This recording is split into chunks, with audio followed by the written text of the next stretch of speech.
executive assistant pindahnya ke manajer, Mbak. Kalau di perusahaan biasanya seperti itu. Jadi biasanya executive assistant tuh kerjanya nggak lama sama bosnya. Jadi dia benar-benar dibentuk untuk menjadi satu orang pimpinannya, orang kepercayaan pimpinan kita untuk ditempat di satu posisi. Biasanya rata-rata. Jadi, tapi kantor aku banyak, jadi kita itu tinggal kesepakatan pimpinan dan kebijaksanaan perusahaan. Misalnya, aku dilatih nih selama tahun, tapi nggak bisa memenuhi pimpinanku. Ya aku nggak ditempatkan manajer misalnya, gitu. Atau misalnya pendidikanku masih kurang, ya aku terus latih kayak gitu.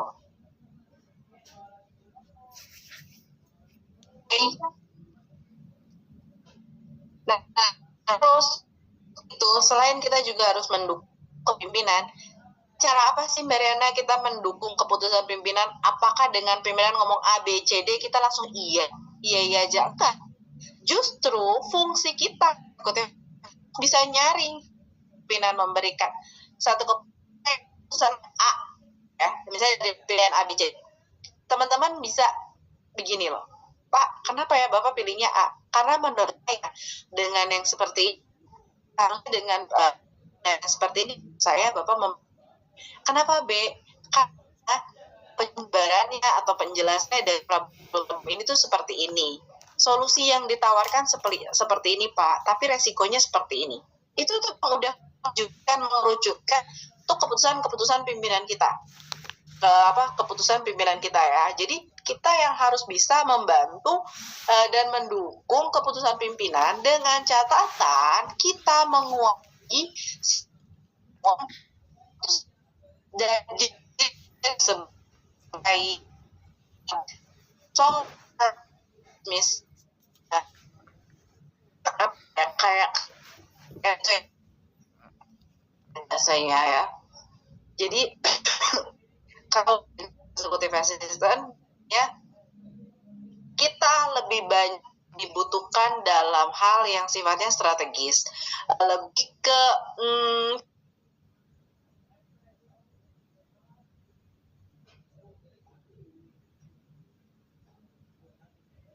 Bapak Ibu, dia punya fungsi untuk meng-clearance itu kayak misalnya misalnya ada yang DM oke mereka nggak mau dibalas kayak nggak, ketika teman sudah SMM-nya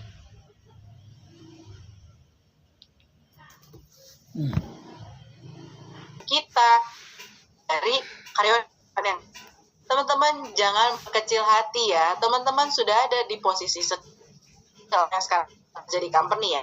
Ketika teman-teman sudah berada nih di level itu tuh teman-teman levelnya sudah berbeda dengan level teman-teman lainnya di departemen yang lain ya. Oke, judulnya sama-sama karyawan, sama-sama staff, tapi value-nya berbeda. Bukan aku mencek departemen atau departemennya, tapi maksudnya gini, ketika misalnya teman-teman ada teman partner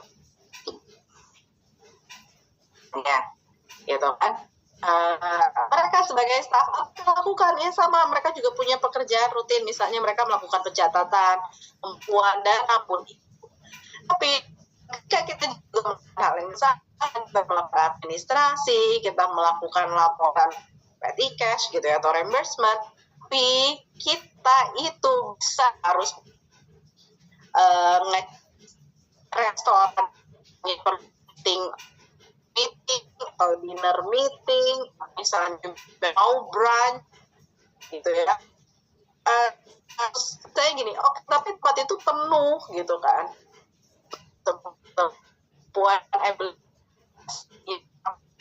itu tuh belum tuh sama dengan teman-teman yang lain. Oke, teman yang lain jagolah nawar harga, negosiasi harga. Tapi ketika misalnya kita dihadapkan dalam situasi posisi yang bosan, ya mejanya yang itu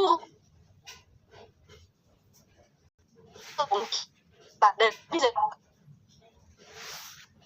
ya banget ada yang pengalaman dulu istrinya bosku mau ada pertemuan maunya VIP room loh gitu itu dapet telepon semuanya cari tahu dan kayaknya tuh sekretaris kayak punya 1000 kontak number orang se-Indonesia kayaknya gitu loh untuk tahu dari mana gitu ya aku tanya aja kita bisa restoran kayaknya sambil cari itu untung mau di ruangan tersebut itu belum DP beruntungnya aku itu belum DP dan akhirnya DP lah pakai kartu kredit bosku gitu ya Mbak Rera keren banget pegang kartu kredit bosku iya aku udah pegang kartu kreditnya bosku biar kalau mau ngapa-ngapain cepet DP lah udah menang kan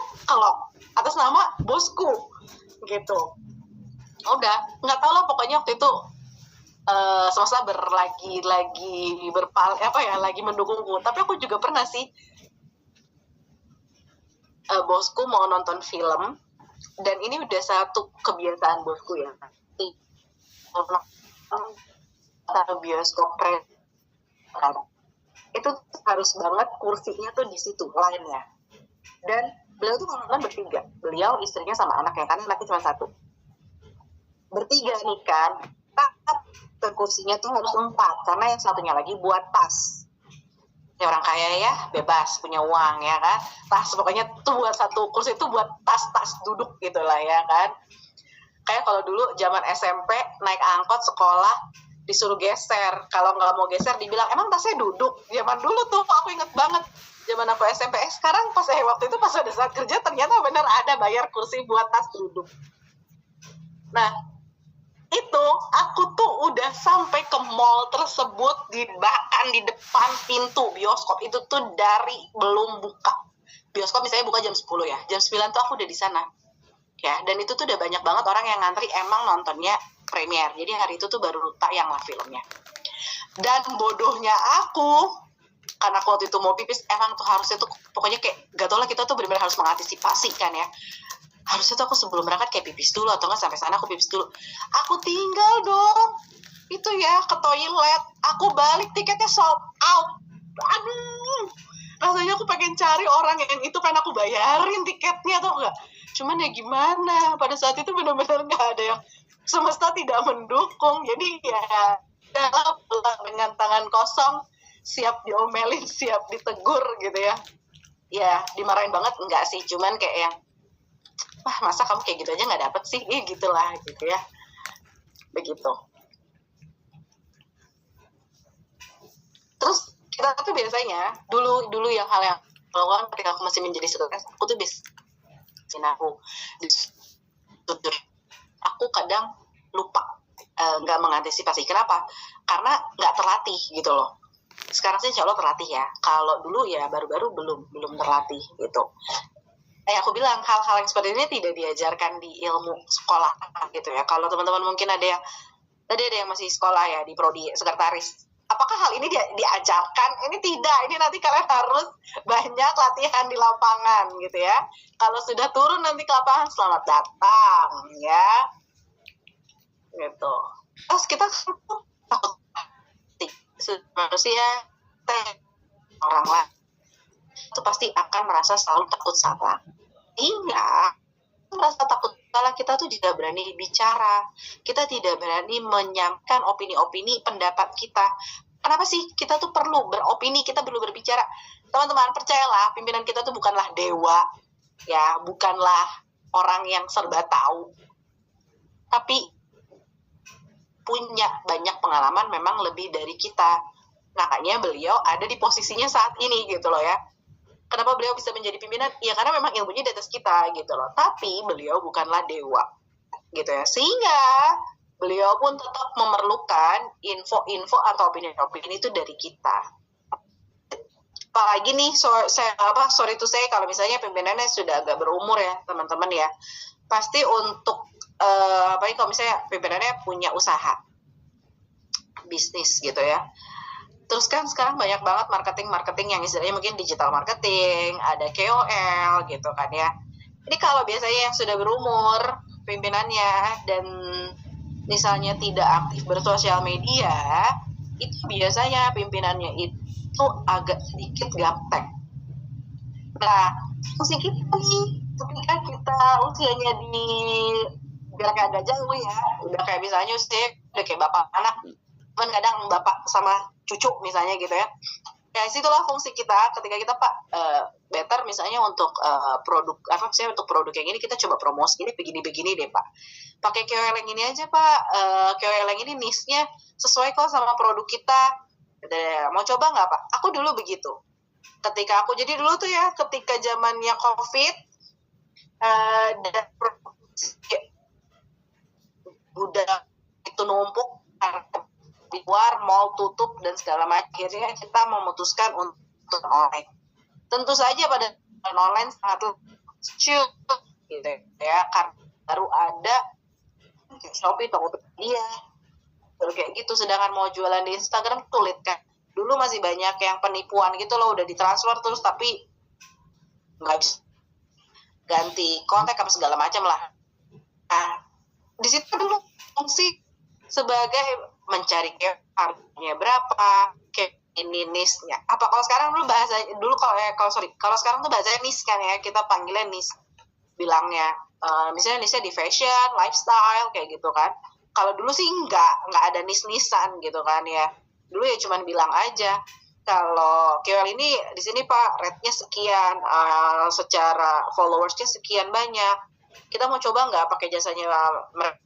Dan itu udah dulu sih, jadi aku udah tahu bayarannya dia berapa. Sekarang masih sama kali ya, sebutannya red card gitu kan ya, red cardnya berapa, gimana caranya mereka, apakah produknya kita kirim ke mereka atau mereka yang kita undang kayak gitu, seperti itu. Disitulah makanya kita perlu berani bicara gitu kan. Ya kalau salah ya nggak apa teman-teman, namanya juga kita juga manusia, beliau juga manusia kok. Ketika misalnya kita salah atau apa, beliau juga paling cuman kamu kayak gitu dong, kayak gitu doang kan ya, sama side eye-nya gitu bisa kamu kayak gitu, nggak ini nih nggak works nih gitu kan ya, nggak, insya Allah nggak akan dimaki-maki kok teman-teman. Kenapa? Karena kalau udah di posisi ini itu kita udah kayak sohib gitu ya, bahasa gaulnya kita udah kayak sohib gitu. Nah terus kita tuh kesalahannya lagi juga kita tuh tidak memahami bisnis pimpinan. Kayak yang tadi aku bilang, kita memahami pimpinan kita tuh bisnisnya apa sih yang kita bisa bantu lebih dari apa kita kerjakan, kayak gitu. Tepatnya orang tidak les dengan upgrade lama kerja, belum tentu kita berpikir strategis, karena bisa berpikir itu perlu latihan dan perlu dilatih. Kita sibuk belum tentu berdampak, kayak yang aku tadi bilang ya, ketika kita sibuk kita tuh belum tentu bertumbuh gitu. Bisa aja kita hanya mengerjakan rutinitas yang memang pekerjaannya rutin gitu loh. Kalau data sebenarnya ada loh celah yang bisa untuk kita jadi upgrade skill kita. Misalnya kita biasanya filing, misalnya nih ya, ini kalau bicaranya dulu yang zaman dulu.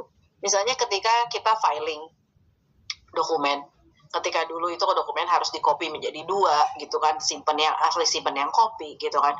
Nah sekarang di kantor tuh biasa ada mesin fotokopi atau mesin scanner.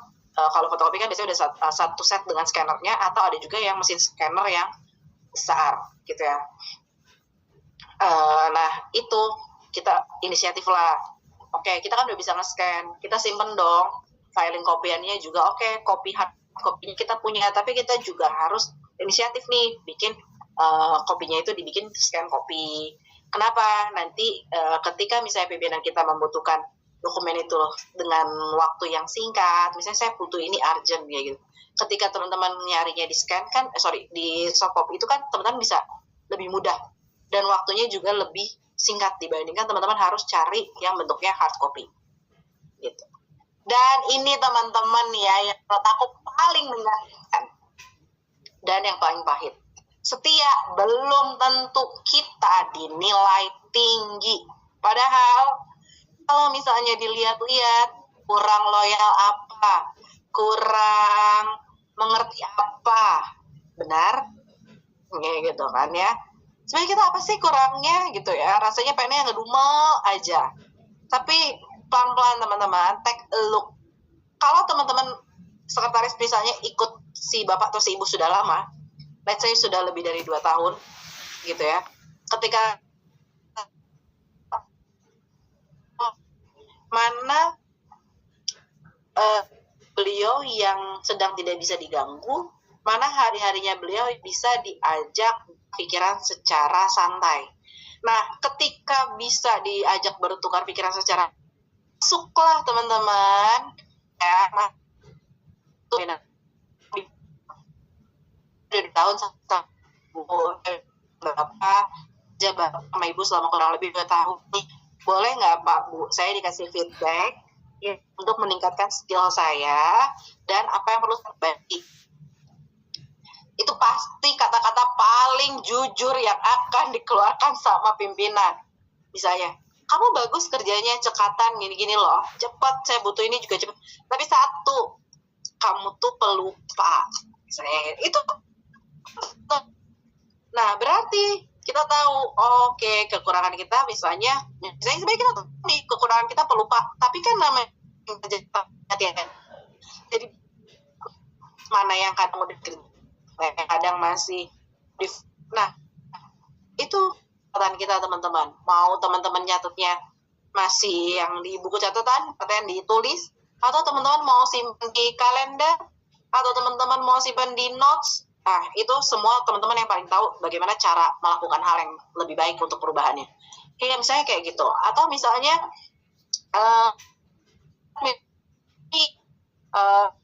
bisa apa namanya tangan butuh ini secara urgent, tapi misalnya apa, tapi untuk ada tapinya nih, kalau menurut saya kurangnya kamu kerja administratif waktu, kamu tuh perlu mau lebih kurang lebih misalnya 3 hari ada yang typo, ada yang belum masuk, saya seperti itu. Nah, minta pimpinannya gitu, apa yang perlu perbaiki gitu. Biasanya teman-teman kalau udah sampai di sini tahapnya, meskipun kita masih baru sekretaris, biasanya nanti tuh kita tuh akan gitu, atau kita aja atau kita negosiasi untuk menjadi benefit kerja itu kamu gitu. Karena banyak dari izin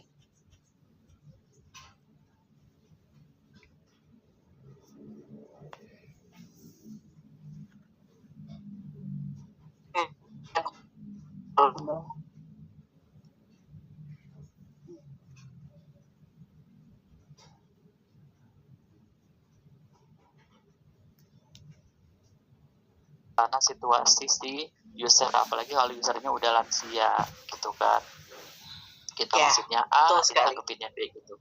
Jadi yang aku mau tanyakan kadang gini Kak, bagaimana sih caranya, karena kan aku gini ya, maksudnya dari aku pindah-pindah ke perusahaan itu, setiap user tuh punya karakteristik beda-beda, behaviornya beda-beda gitu. Kadang kita nih, profesi kita ini enggak, ini menurutku profesi kita ini berbeda dengan bidang yang lain, karena di sisi lain kita harus profesional, di sisi lain kita harus masuk sedikit ke dalam kehidupannya dia, dalam arti untuk nambah bonding gitu. Kan tidak semua hal yang rekan kerja tahu, tapi kita tahu sisi lain si bos kita ini gitu di luar, karena kan kita di luar sering dampingi beliau, otomatis kita lebih tahu sifat aslinya seperti apa. Kita membutuhkan bonding. Nah, menurutku bagaimana cara adaptasi kita untuk membaca situasi agar bos kita tuh selalu memberikan trust itu ke kita gitu Kak. Pun besar kita pernah membuat kesalahan atau apa gitu, gimana caranya Kak? Itu sih yang aku mau tanyain. Takutnya nanti ini pertanyaannya bagus banget tuh. Harus pertanyaan kulik.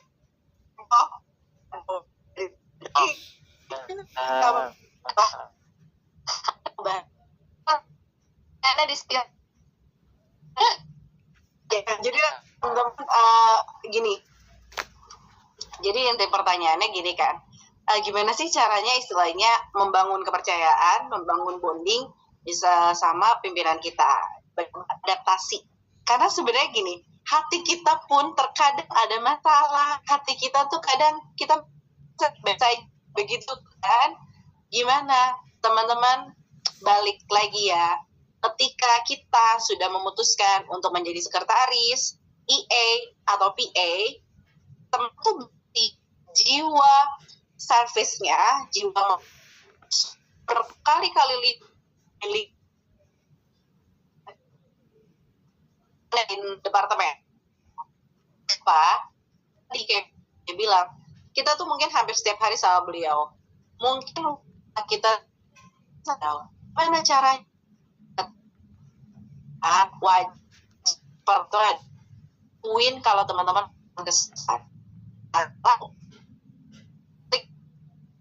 Kita tuh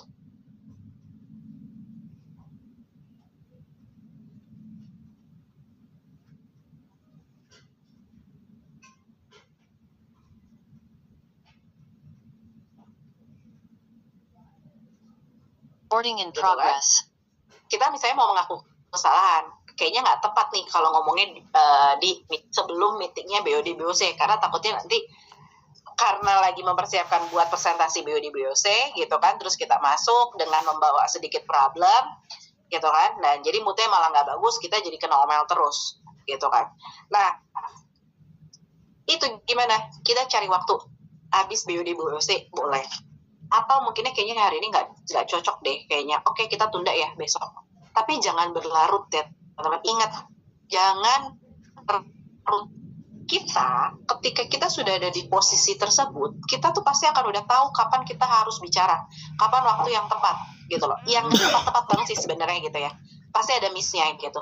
Tapi paling nggak ketika misalnya kita tahu nih misal gap gitu kan ya, oh oke nih kayaknya dari BOD BOC event selanjutnya santai gitu kan, atau misalnya besok pagi santai nih gitu kan ya, kayaknya enakan diomongin pagi-pagi kali ya. Jadi kalau misalnya beliau kan masih moodnya masih oke, masih bagus gitu kan, ngomongnya besok pagi aja deh. Atau misalnya besok habis makan siang, jangan pagi-pagi, ntar pagi-pagi udah kita mengakui kesalahan, diomelin terus, ntar seharian malah bad mood, beliau seharian kita juga ikutan bad mood gitu kan. Cari waktu yang tepat, terus bicara apa adanya, nggak usah dibuat-buat gitu. Misalnya langsung, Pak maaf ya Bu, maaf kemarin saya melakukan kesalahan.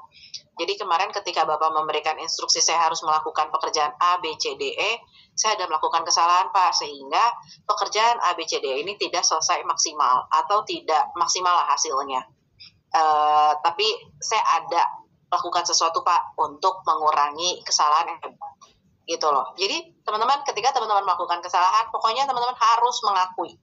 Urusan nanti dimarahin udah pasti iyain aja, terima, itu bagian dari resiko gitu. Jadi Kak, tapi kan kita kan tidak dilahirkan dan tidak mencari uang untuk diomelin. Iya betul, cuman ketika kita melakukan kesalahan emang udah resikonya kan teman-teman, kalau kita tuh istilahnya kena hukum. Pasrahin gitu loh teman-teman, pasrahin ketika misalnya kita salah, kita akuin kalau misalnya kita udah, palingnya kita mempersiapkan diri untuk keputusan terburuk kan. Misal ya gue nggak dapat bonus banyak nih kayaknya, atau mungkin gue kayaknya didiemin nih 2 hari, bahkan mungkin seminggu kayak gitu. Tapi teman-teman catat aku yang jujur dan janji bilang, tapi saya janji Pak, ini pelajaran yang berharga buat saya akan maksimal sebisa mungkin, saya usahain benar-benar saya nggak ulangin lagi. Dan itu teman-teman harus benar-benar pegang janjinya. Karena pimpinan kita tuh akan juga bisa menilai, teman-teman. Ketika kita berjanji tidak melakukan hal itu lagi, kalau misalnya benar-benar kita nggak melakukan hal itu dalam jangka waktu misalnya 6 bulan lah ya paling, kalau bisa itu bos kita juga notice kok, oh ternyata dia kayak misalnya he keep his promise ya, kayak gitu. Oh berarti dia belajar ya, ada prosesnya. Ingat, bos itu juga bukan dewa, teman-teman. Dewa juga melakukan kesalahan, gitu. Pak Jaya jawab nggak? Kalau iya Kak, menjawab, terima kasih ya. Ya, jadi semangat ya Pak Jaina. Kalau salah nggak apa-apa. Insya Allah berikan kesempatan. Ya. Iya, semangat. Kalau ini kerjanya bukan sekretaris, malah bisnis foundation, dari front office, assistant, executive assistant, secretary to director. Wah, keren banget loh.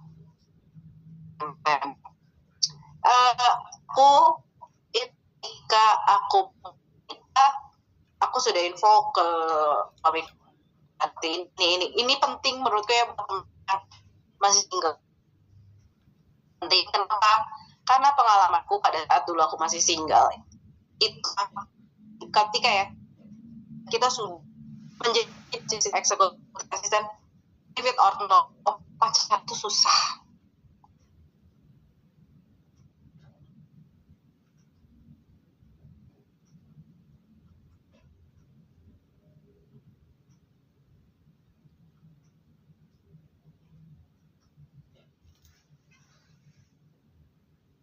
Itu pada saat itu tuh areanya ada di apa gitu. Itu tuh ngekos di situ tuh anak-anak mahasiswa situ, rata-rata kebayang mahalnya berapa tuh kos-kosan. Aku bilang, Bu, kos-kosan ini agak sedikit mahal harganya. Ini oke, nggak apa-apa, nanti saya kos-kosan kamu, saya tambahin misalnya oke, pada saat itu ya, dulu tuh tahun 2015 tuh UMR berapa ya waktu itu, pokoknya aku tuh kalau nggak salah kayaknya 2 atau 3 kali UMR, terus ditambahin 2 juta buat bayar kos-kosan. Karena kos-kosan aku tuh waktu itu 1,6 apa 1,8 aku lupa, tahun 2015 ya. Ketika kontrakan di dekat aku masih 350.000.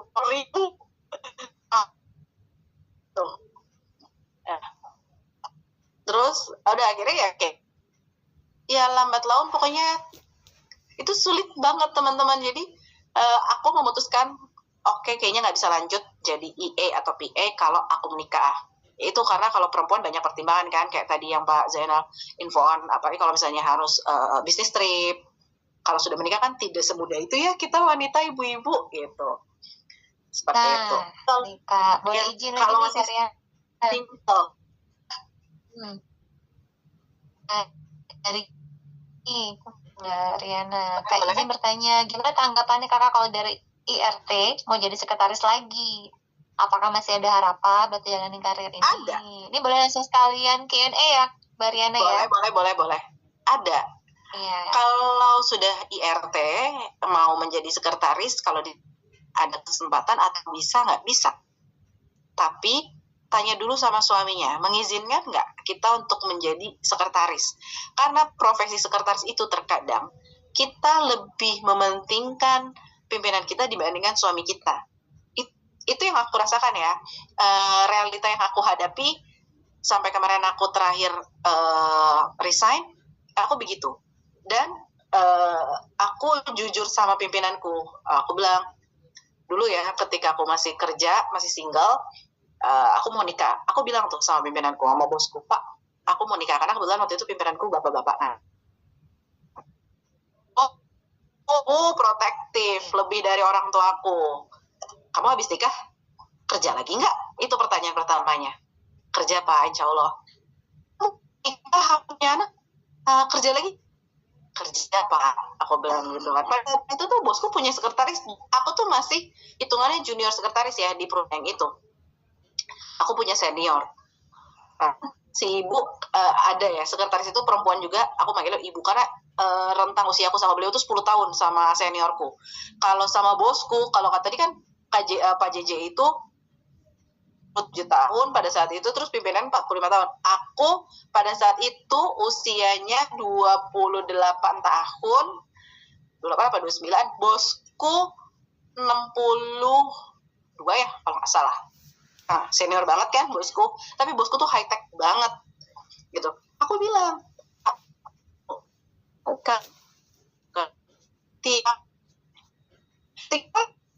kamu aku Pak ya habis nikah kan aku mah udah jujur aja gitu loh tanya. Sama aku juga bilang sama suamiku, aku bilang, jadi siapapun teman-teman yang rumah tangga yang sudah memiliki gap, misalnya aku gapnya lama nih mbak, nggak kerja karena misalnya fokus sama anak, aku mau ngelamar lagi deh jadi sekretaris, silakan minta izin dulu sama suaminya.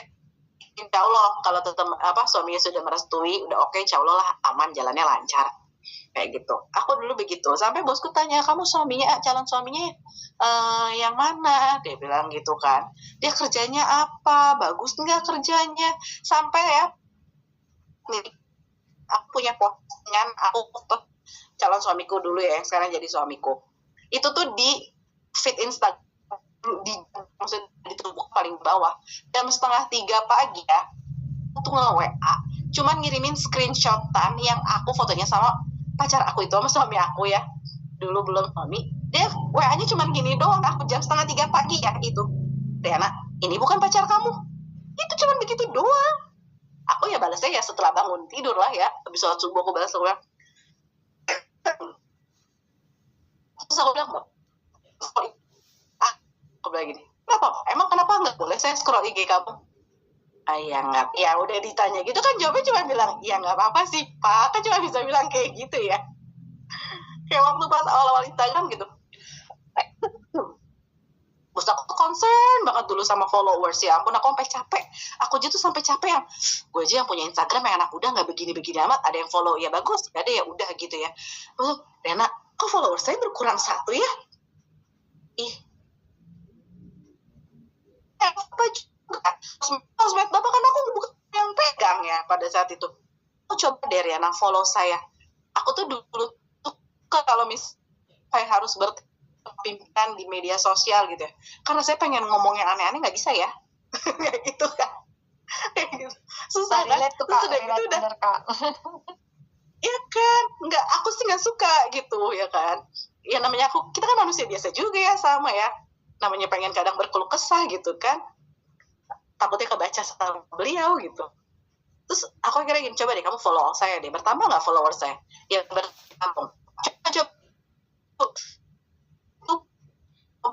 handphone tuh dia di samping, buka dulu follow saya dulu deh.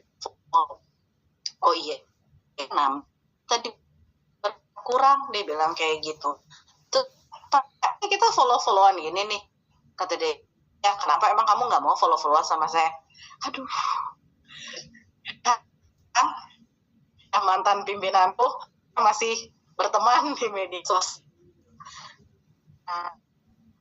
Mbak Riana ada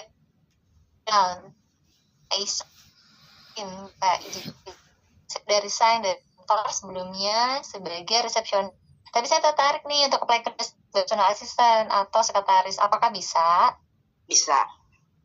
Kalau Mbak pernah kan juga tahu kan, Benana bisa itu jam berapa, terus kebiasaannya gimana kan, dan situ kan pekerjaannya seperti nggak apa-apa kan, misalnya ada lowongan play aja gitu. Ini webinarnya kan udah ada nih tambahan gambarannya seperti apa, jadi persiapkan dirinya tuh. Itu cuman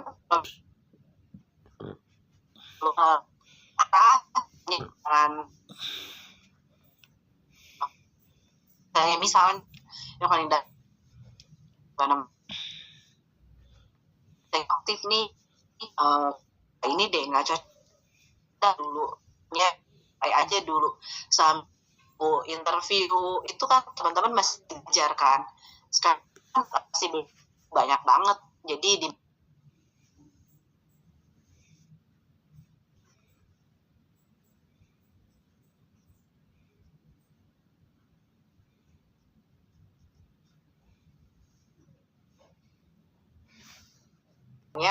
bicaranya, Pak, saya boleh beropini nggak Pak terkait kebijakan yang ini?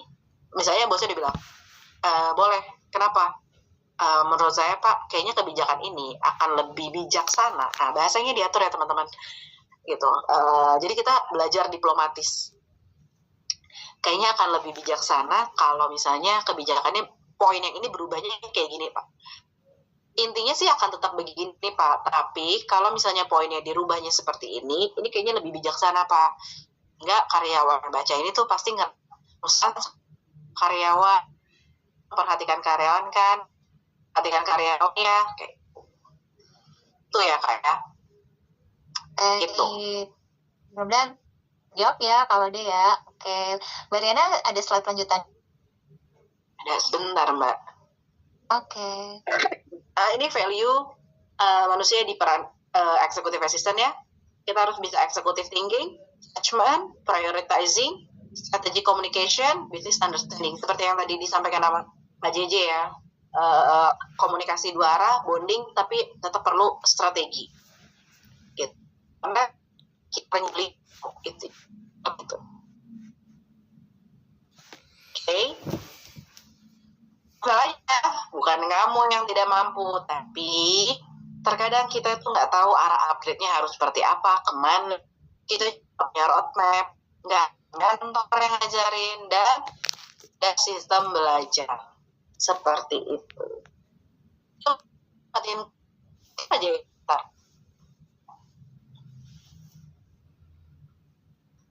Iya, izin teman-teman ya semuanya. Nah, memang kalau kita gali banget nih tentang executive assistant, kayaknya banyak ya tadi sharing-sharing pengalaman yang Mbak Riana sudah berbagi dengan teman-teman semuanya. Nah, kebetulan kita memang dari Rubelo sendiri nantinya Mbak Riana mungkin akan menginfokan nih ke teman-teman. Tadi sempat ke-spill sedikit nih tentang bootcamp. Nah, jadi kalau teman-teman ingin tahu lebih dalam mengenai executive assistant, nah Mbak Riana siap akan berbagi dengan sesi bootcamp nih nantinya akan kita infokan di akhir ya teman-teman ya. Nah, kalau teman-teman yang tetap masih follow atau nih webinar ini, kami pun ada sedikit untuk bisa join dengan tim Rubelo pastinya. Dan kalau seandainya teman-teman nanti ingin melakukan pertanyaan lagi, boleh kamu langsung bicara dengan Kariana atau lewat chat gitu ya. Dan pastinya tadi teman-teman sudah tahu bagaimana sih sekretaris bedanya dengan executive assistant. Jadi executive assistant pun tetap harus upgrade skill yang sudah Mariana sampaikan kita.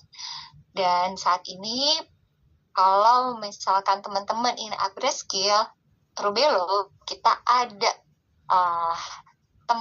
wadahnya dengan mendaftar bootcamp. Nah, nanti pada saat akhir ya, kita lebih spill lagi bootcampnya seperti apa, bagaimana pertemuannya. Nah, kita siap dengan semuanya. Ini ada pertanyaan lagi ya, teman-teman ya, nanti akan saya infokan ke Mbak Riana. Untuk materi malam ini, yang kita share juga ya Mbak Riana ya nantinya. Ada recording juga ya pastinya kita. Terima kasih Mbak Zuli sudah dibantu. Dan oke, mau lanjut Mbak Riana untuk lanjut slide-nya. Dan tadi sudah saya spill sedikit Mbak untuk informasi lebih detail lagi mengenai bootcamp kita. Ya, tapi boleh lanjut dulu slide-nya. Oke. Iya, terima kasih ya Mbak Vero. Terima kasih teman-teman. Maaf tadi ada sedikit gangguan. Jadi eksekutif asisten hari ini butuh apa? Butuh ya eksekutif mindset. Kenapa? Ya otomatis teman-teman butuh seperti itu. Karena teman-teman levelnya udah berbeda gitu ya. Teman-teman harus bisa memiliki eksekutif mindset itu dalam artian pimpinan teman-teman tuh kan berada di level eksekutif ya. Nggak mungkin teman-teman nggak punya mindset ini kalau teman-teman menjadi eksekutif asisten. Kenapa? Karena untuk menyamakan, istilahnya menyamakan pola pikir. Seperti itu. Terus business awareness-nya juga ya. Business awareness kita juga harus lebih paham bos kita tuh bisnisnya apa sih gitu kan, pimpinan kita tuh apa sih bisnisnya, atau kalau misalnya di remote worker mungkin kita tuh apa sih bisnisnya gitu loh, apa yang mau dikembangkan kayak gitu kan. Terus strategi communication-nya, kita juga perlu mempelajari digital dan AI literasi ya teman-teman. Yang aku pakai saat ini tuh ada satu aplikasi yang kayak pembuat presentasi. Itu aku pernah belajar di bootcamp-nya Mas Didi di AI Bender. Sorry. Nah, itu lumayan membantu aku ketika misalnya aku harus benar-benar pada saat itu buru-buru bikin presentasi. Biasanya kan kita presentasi itu butuh mikir apa yang mau ditulis gitu ya. Tapi kalau misalnya urgent, ya udah masukin prompt-nya, terus dia akan mengenerate gitu. Kita tinggal baca. Malah waktu itu case terburuknya adalah aku tidak sempat membaca itu sama sekali. Jadi aku benar-benar pakai data yang prompt-nya itu udah aku masukin, dia nge-generate jadi PPT, aku download. Karena itu udah nggak ada lagi waktu buat aku perbaiki. Cuman improvisasi aku tuh waktu itu jadi benar-benar improve banget gitu loh. Makanya ya itu ya, ketika kita udah bisa berpikir sebagai kita jadi akan tahu gitu loh. Misalnya kita dalam hal pepet kita harus ngapain tuh kita udah tahu. Terus professional presence gitu, kehadiran secara profesional gitu kan ya. Itu yang perlu teman-teman miliki gitu ketika teman-teman mau menjadi executive assistant atau misalnya mungkin di level PA gitu ya. Nah, tapi ini semua memang tidak diajarkan di sekolah seperti yang aku bilang. Ini tuh belajar dari pengalaman. Karena ya, based on pengalamanku yang aku ambil kursus singkat sekretaris, memang ini tidak diajarkan. Diajarkannya lebih ke ya, ngetik cepat, grooming, bahasa Inggris, kayak pronunciation-nya, semua itu dipelajari memang secara teknisnya gitu. Tapi kalau untuk yang kayak memahami mood pimpinan, mengerti mood pimpinan, itu kan nggak ada yang ngajarin ya teman-teman ya. Itu benar-benar learning by doing banget gitu.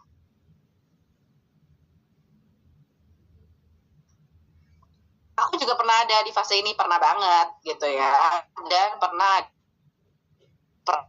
merasa stagnan, pernah bingung harus upgrade kemana. Dan ya teman-teman, setelah aku kurang lebih 13 tahun berkarir, aku lebih tahu arah diriku tuh aku lebih cocok kerja di executive assistant dibandingkan di sekretaris. Kenapa? Karena jujurly administrasi aku tidaklah rapih gitu. Filing aku juga tidaklah rapih gitu. Tapi ketika di executive assistant, alhamdulillah sampai pengalamannya hari ini ya bisa dipercayalah. Aku pernah yang aku tadinya jadi asisten aja ya, tulisannya sih secara di struktur organisasi dan di kontrak itu asisten direktur pada saat itu ya, asisten direktur utama, presiden direktur. Cuman karena beliau itu punya anak yang lagi mau diajarkan untuk mungkin nanti pengganti beliau, jadi day by day-nya aku reportnya ke ibu anaknya beliau nih, ke bos aku. Nah, itu nggak sampai 2 tahun teman-teman, ketika kan aku tadi di awal bilang ya, IA ini biasanya dipersiapkan untuk posisi tertentu. Nah, pada saat itu lagi di ruang meeting, lagi ngobrol nih direkturku, terus presiden direktur, bosku kan presiden direktur, terus kita punya direktur operasional pada saat itu, sama oh iya terima kasih sayang, thank you ya. Oh ya oke, nggak apa-apa, makasih ya. Oke. Nah itu ada di, karena aku bilang kurang lebih 2 tahun ya, aku tuh nggak nyampe 2 tahun teman-teman ketika pimpinanku memintaku untuk menjadi manajer. Maaf ya, ada yang belajar. Ayo. Tapi maminya batuk gini loh. Gitu, jadi itu alhamdulillah kejadian. Gitu, alhamdulillah itu kejadian. Ya Itu berapa lama ya? Kayaknya aku nggak sampai setahun juga. Nggak sampai setahun juga itu. Biayanya tuh cuman santai di Zoom 4 bulan atau 3 bulan. 4 bulan. 6 bulan lah ya, 6 bulan ya, sekitar 5-6 bulanan. Itu kita lagi di ngobrol di ruang meeting. Nah, HRD-ku sama direktur operasionalku tuh sama bosku tuh lagi ngobrol-ngobrol gitu. Aku juga nggak tahu ngobrolin apa, karena sebenarnya meeting utamanya tuh kita udah selesai. Itu punya tante, itu karakternya tante. Boleh salah sebentar, nanti mami nyusul ya. Nih. Oke, kalau mau sini be good, oke, be nice ya. Nah, terus tiba-tiba bosku ngomong gini, loh, ini ada Riana. Terus aku kayak, oh iya, kenapa? Karena itu sebenarnya udah selesai meeting, dan cuman aku pikir beliau lagi diskusi masalah yang aku nggak ikut campur gitu, nggak perlu ikut campur. Ini ada Riana, dia bilang gitu. Riana, kamu nih disebut-sebut namanya. Bos aku tuh ngomongnya kayak gitu. Bos aku tuh cuma pakai kaos sama celana pendek pada saat itu, karena memang nggak setiap hari ke kantor kan. Oh iya, kenapa Pak? Aku bilang gini. Ini direktur kita ini nih katanya butuh orang yang dia capek kalau misalnya kayak di level supervisor atau dalam apa tuh semua nanyanya ke beliau karena nggak ada posisi GM pada saat itu kan. Kata dia, kamu aja tuh yang jadi manajernya. Kata dia, jadi kalau ada apa-apa semuanya ke kamu dulu, nanti kamu yang baru nyampein sama ibu ini gitu ya. Namanya Sus gitu ya. Kata anaknya Ibu Rina gitu kan. Tapi saya nggak punya ilmunya Pak, saya bilang gitu. Benar-benar aku nggak punya ilmunya. Untuk waktu itu tuh posisinya itu aku kan nggak pernah belajar selain sekretaris ya, gitu. Terus aku bilang aku nggak bisa, aku belum bisa. Aku bilang loh nggak boleh, itu tuh si bosku tuh bilang gini, itu tuh rezeki dari Tuhan Riana, kamu dikasih kepercayaan sama Tuhan untuk pegang posisi tersebut, dia bilang gitu. Tapi saya nggak ada Pak ininya, beneran, bukannya saya nggak mau, saya bilang gitu kan.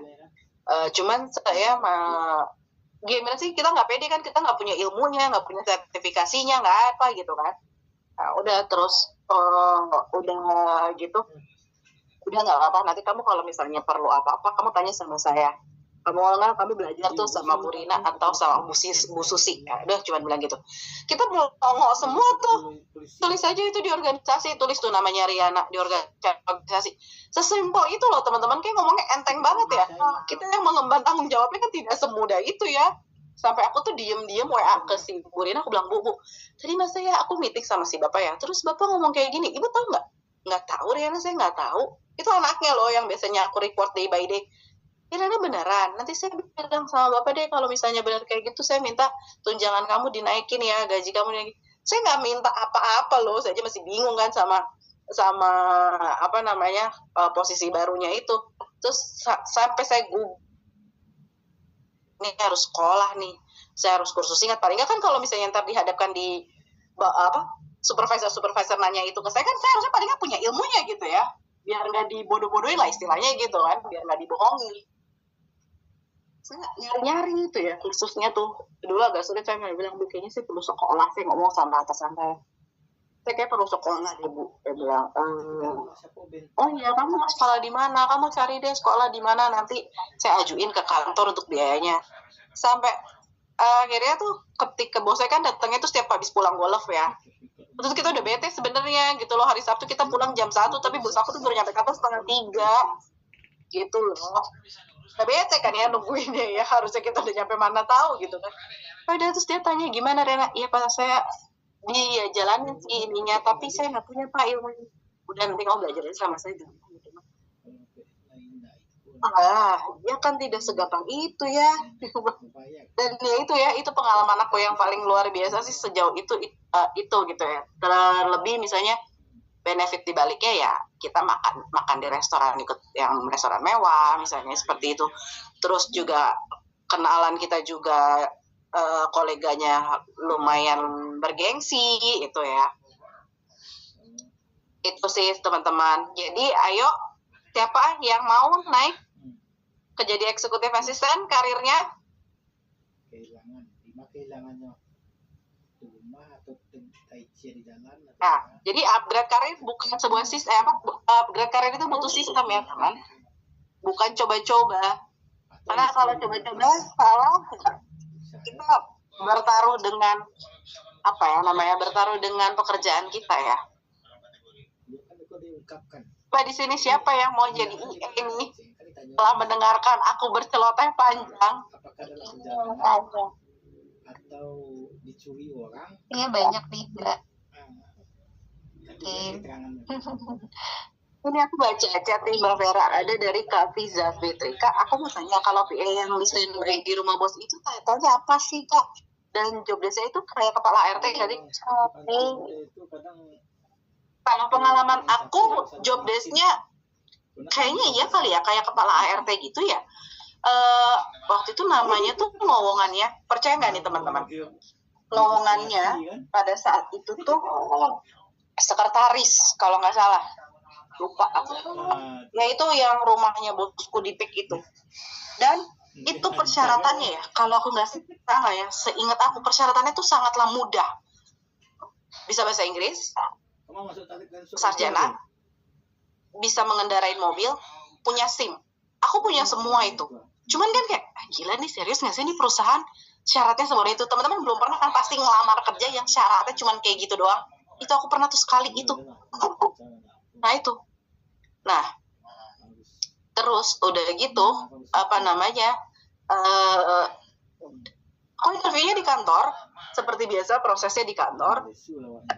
Terus bosku tuh bilang sama sekretaris kantornya, dia tanya sama saya, kamu bisa ikut tes psikotes gak? Tapi di psikolog ya, karena saya pengen tahu psikologi kamu.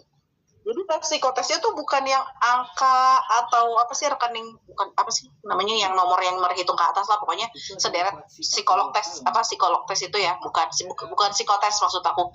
Aku benar-benar tesnya itu tuh yang cuman yang kalau kayak HRD itu mungkin kayak di situ ya, kita di antara dua pilihan milih yang mana itu, jadi kayak lebih ke personality kita gitu kan ya.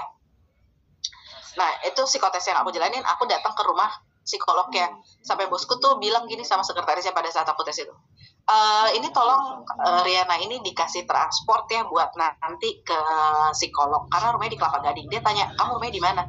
Saya di Bogor Pak, saya bilang gitu. Kalau kamu ke Kelapa Gading nggak masalah, saya bilang gitu.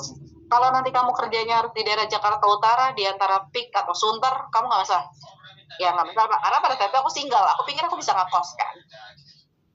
Udah akhirnya di abis tes, terus dihubungin sama sekretarisnya beliau, dia bilang, tahu nggak Mbak Riana kalau harus ke PIK? Dia bilang gitu. Oh ya waktu itu Bapak udah pernah info, tapi udah pernah ke rumah Bapak belum? Dan akhirnya waktu itu dijemput sama supirnya, aku tuh kita titik temunya aku kayak sampai Grogol dulu, terus pokoknya ke daerah Pluit, dijemput di situ sama supirnya, terus diajak ke rumahnya, terus aku nyampe depan rumahnya, gila nih rumahnya gede banget gitu kan, terus diajak ketemu, dan itu kerjaanku pada saat itu aku harus hafal Mbak jenis-jenis lampu yang ada di rumah beliau, karena lampunya bukan kayak lampu bohlam kita, dan belinya tuh aku langsung kayak satu pack gitu ke supplier lampu yang sudah ditunjuk sama beliau. Itu tuh lampu tersebut serinya tuh beda-beda. Dan kalau kita kan ya orang rumah nih biasa, kita kalau lampu kita mati, mau ganti lampu kan kapan aja ya. Yang penting lampunya ada, mau siang, mau malam, mau pagi, mau subuh, yang penting lampunya ada. Diceklekin sama kesaklar, nyala gitu kan. Aku dulu nggak bisa Mbak kayak gitu. Aku harus tunggu malam. Jadi kalau misalnya ada lampu yang mati, aku bete Mbak sebenarnya. Karena aku yang harusnya pulang jam 5, aku tuh pulang jam 7:30, 8. Karena aku harus nungguin maghrib biar gelap, karena biar aku tuh tahu ketika nanti lampu itu dinyalain, kan dipasang tuh ya lampu, pasangnya kan manual ya, maksudnya kita orang yang masang gitu kan. Tukang lampu tuh aku harus manggil tukang lampu khusus itu, si teknisi yang jadi supplier kita beli lampu ke kantornya. Kita tuh harus tahu Mbak, lampu itu tuh jatuhnya tuh kemana Mbak.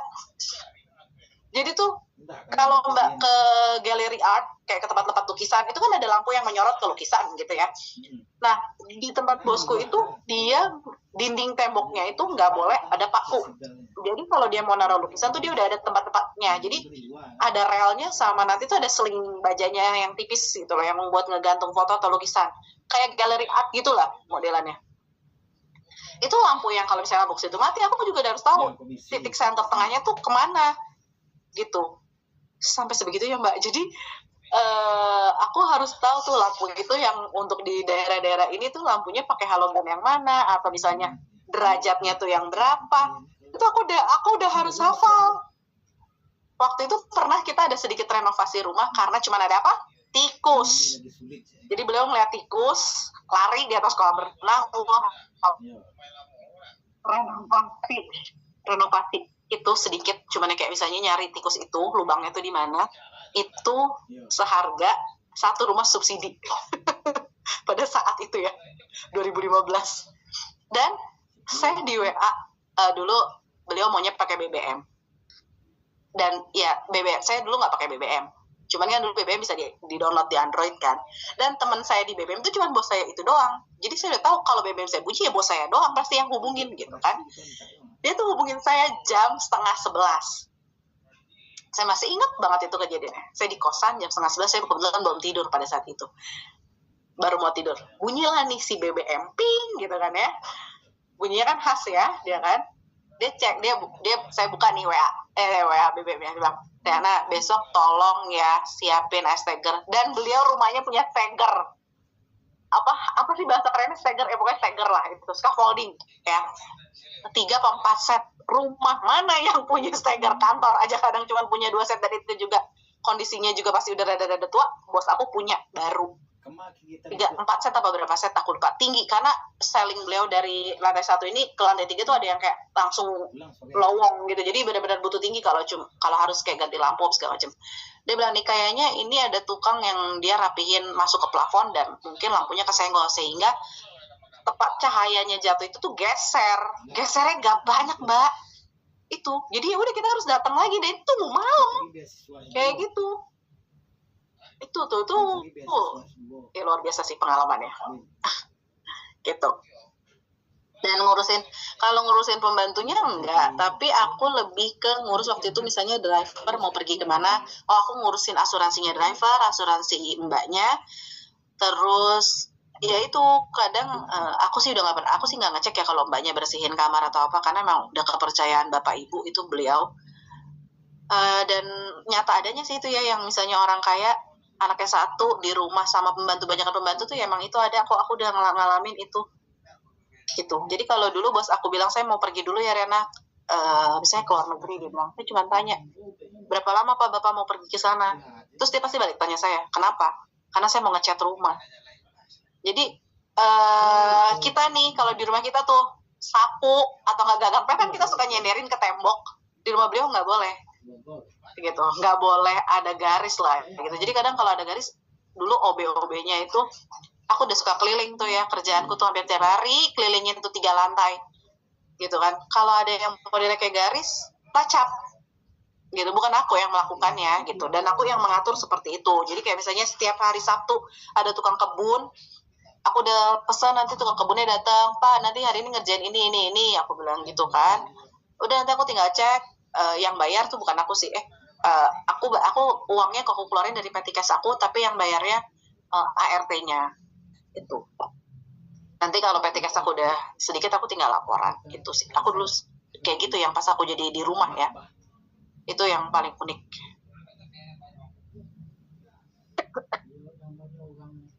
Ada pertanyaan lagi nih Mbak Vera dari Kak Selvi ya. Kalau mau tanya misalnya kita cross gender, lawan jenis sama atasan, suatu waktu ada bisnis trip berdua dengan atasan, tapi di sisi lain suami nggak mengizinkan, apakah etis kalau kita menolak bisnis trip tersebut Kak?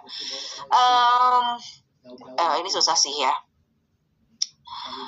Yang pertama, kita harus kasih pengertian dulu ke suami kita. Misalnya ini kan pekerjaan, dan kita juga kasih pengertian juga ke pimpinan. Kalau kita biasanya lebih dari 1 tahun, dan kalau kita kayak suka bertukar sharing kayak case pribadi, biasanya pimpinan kita paham. Biasanya nanti mereka akan mengajak siapa lagi orang yang akan biasanya misalnya temenin beliau atau temenin kita. Biasanya sih begitu. Tapi etis atau tidak ya itu memang harus dibicarakan sih Mbak. Itu so far kalau membicarakan hal-hal itu masih etis kok. Nanti paling cuma gini, terus kamu kalau nggak diizinin sama suami kamu mau gimana? Resign, paling gitu kata-kata bombastisnya.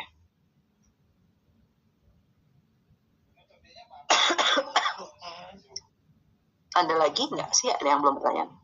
Ada sih, Mbak Riana, ada slide materi lagi mau diinfokan? Nggak ada, aku mau kasih slide ini aja sih. Boleh, nanti pertanyaannya boleh izin di akhir ya, teman-teman ya semuanya. Udah nih sih, habis ini udah. Oke, baik. Kita lanjut langsung Q&A ya, Mbak Riana. Ada lagi nih dari Kak Khususia, Sisi. Tanyakan apa aplikasi Organize kalau ada yang dipakai oleh Kak Riana? Aplikasi aku banyak sih Mbak kalau sekarang ya. Kalau dulu banget tuh aku pakai notebook namanya Evernote. Gambarnya gajah hijau gitu loh, lucu. Itu juga aku taunya dulu dari bosku. Terus semuanya tuh dulu di situ. Kalau sekarang tuh dia kayak semacam Google Workspace yang ada Google Drive, terus ada Google Suite gitu kan ya, G-Docs, G-Sheet, Presentation, Slide gitu ya. Nah kalau di Evernote dulu tuh jadi satu. Kayaknya sekarang udah nggak ada deh, aku lupa. Kalau sekarang mungkin lebih bisa pakai Trello. Kalau aku sekarang, kemarin aku sama bosku yang GM, aku pakai Trello. Tapi kalau aku sama tim aku di kayak di Rubelo, kita juga pakai ClickUp juga gitu. Nah itu nanti aku bahas pas kalau kita bootcamp ya. Apa sih keuntungan dan kerugian atau kayak kelemahan kelebihannya lah gitu ya, pakai Trello, ClickUp atau yang lain. Dulu aku yaitu sebelum dulu marak banyak aplikasi, aku pakai Evernote tuh 2015 ya. Ya, 2015 aku pakai Evernote. Namanya Evernote. Aku nggak tahu kalau sekarang masih ada apa enggak, tapi itu dulu tuh kayak G-Sheet ada di situ gitu loh. Dia masih sama, dia Excel biasa tuh kalau nggak salah, aku lupa apa dia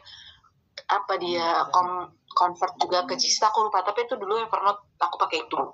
Dia karena bisa simpen kalender, bisa simpan yaitu G-Sheet, reimbursement kan aku taruh di situ semua, dan kan kita bisa invite emailnya bos kita kan. Jadi aku dari 2015 itu udah jarang banget ngeprint laporan reimbursement, karena kan aku lebih banyaknya berdua ya, kecuali kalau kebutuhan ke kantor mau nggak mau kan emang harus di print out kan beserta ditempelin bill-billnya. Kalau dulu sama bosku nggak, aku siapin billnya diurutin aja sesuai dengan yang udah aku catat di Evernote itu, di Excelnya itu.